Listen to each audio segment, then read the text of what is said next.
Hey guys, I'm Dr. William Summers, and I welcome you to a health-focused educational series I've created for understanding and managing weight gain.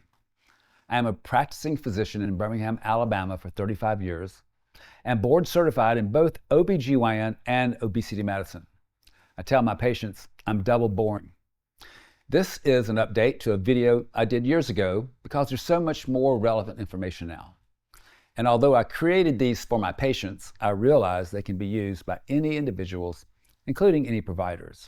The collective information regarding our weight gain and management is astounding, and I want to present evidence-based outcomes, which means data collected the proper way, resulting in reliable, usable conclusions. I want to explain things in a simple way, with an intention you feel better informed and, most importantly, respected. Perhaps this video series will serve information that can support health style changes relatable to you to foster a higher quality of life. I will not be selling you anything. This is not self-promotional. I am not affiliated with any sponsorship, nor am I financially incentivized by any organization, nor do I have financial affiliation with any institution relevant to these videos. I will also qualify. I did not seek endorsement or validation from the boards of obesity, ACOG, or the Alabama Medical Board, where I'm licensed. I hope to provide information or clarification to help you navigate weight gain and management. If any part of this series can genuinely help you, that is my paycheck. That would be immeasurable feels for me. I graduated from the University of Tennessee Medical School in 1985. I graduated first in my class, and I'm not telling you that to impress you with how smart I am. Wasn't even close to the smartest person in that class of 185 students, but I am very willing to work hard. I continued at the University of Tennessee for my OBGYN residency and was selected by the faculty to be the administrative chief resident for the 24 residents in our training. My senior resident year, I received the Burlex Resident Medical Education Award, which awarded me a life-changing week with spending time in Washington, D.C. with directors of the CDC. I was positioned as a student, being taught by the smartest minds in this country on how to evaluate clinical trials based on integrity and valued results versus trials with bias creating potentially dangerous and worthless outcomes. Basically, any clinical trial can provide any result when poorly constructed and conducted. Most clinical trials involving obesity overwhelmingly enroll white women, and yet Hispanics and Afro-Americans top the list of ethnicities with the highest percentage of obesity in this country. And although I chose a community-based medical practice instead of an academic one, I'm forever changed by that time in Washington, D.C. And in my hospital-based clinical practice, I have been a principal investigator for over 30 phase 3 clinical trials regarding GYN issues and 3 phase 2 clinical trials regarding obesity. I'm giving you my bio to establish my credibility. I've been blessed with amazing opportunities to be educated in medicine. I've learned from a lot of smart people. I do not consider myself smart, I consider myself educated. And when to put all of this in perspective, when I bought an electric car, I asked the salesman, where do I put in the oil? I can operate 10% of the functions on my iPhone, and I guarantee you, if I start any DIY at home, I will pay 200% of the original estimate 100% of the time.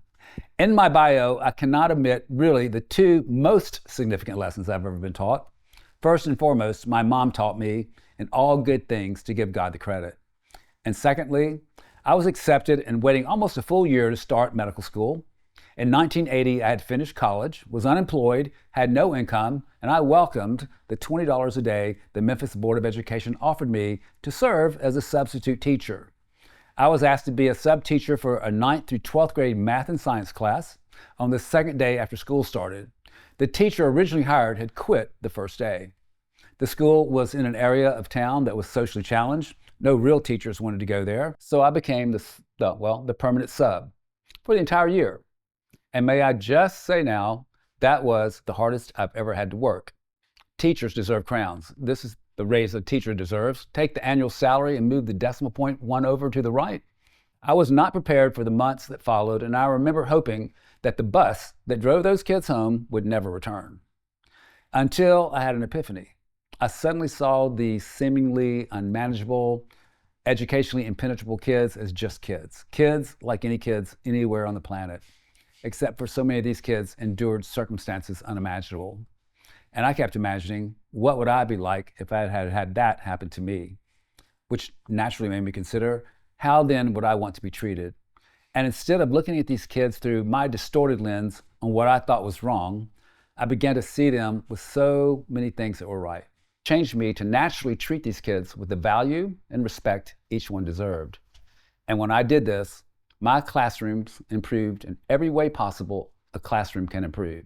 The lesson I was reminded, the golden rule: treat people how you would want to be treated. It never fails. Any situation, our DNA is wired for this. When we make someone else feel good, we literally create the chemical substances in our own bodies that make us feel good. That's scientifically proven. And along these same lines, and where my passion goes off the chain, there is widespread, acceptable, stigmatizing discrimination of an overweight person. Blame and shame is harmful, absolutely devastating.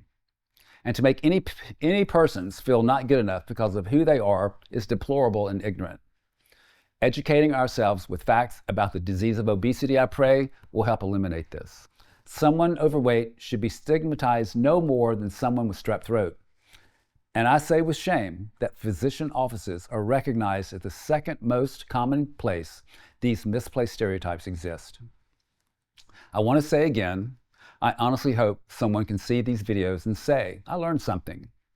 Maybe I will more closely watch something or try to make a change that fits. And please know, whoever is watching this video or not, you are amazing, a gift from God, with the same deserved value and respect as every other individual on this planet. No one needs to concern with weight to be a better person or more accepted.